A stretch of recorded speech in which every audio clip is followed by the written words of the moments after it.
ہم شروع کرتے ہیں بسم اللہ الرحمن الرحیم. الف لام میم. جیسے کہ آپ سب جانتے ہیں ان کو حروف مقطعات کہتے ہیں، جن کا اصل معنی جو ہے وہ صرف اللہ تعالیٰ ہی جانتے ہیں. جبکہ کچھ مفسرون ہیں یا علماء ہیں جنہوں نے اپنی رائے اس کے بارے میں دی ہیں کہ الف لام میم کا مطلب کیا ہو سکتا ہے، ان آیات کا، ان حروف کا کیا مطلب ہو سکتا ہے. لیکن جو جمہور علماء کی رائے ہے وہ یہ ہے کہ ان کا معنی صرف اللہ تعالیٰ کو پتہ ہے. لیکن آپ کو کچھ چیزیں جو ہیں وہ پتہ ہونی چاہیے اس کے بارے میں، جو ہو سکتا ہے کہ انشاءاللہ ہمارے فائدے کے لیے ہوں.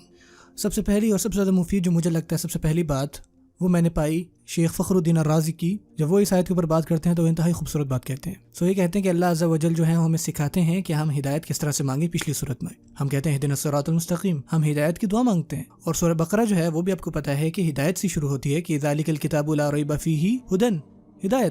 ہدایت کے ٹاپک پہ آنے سے پہلے ایسی بات ہوتی ہے کہ سبحان اللہ، ایسی بات جو ہم سمجھ نہیں سکتے.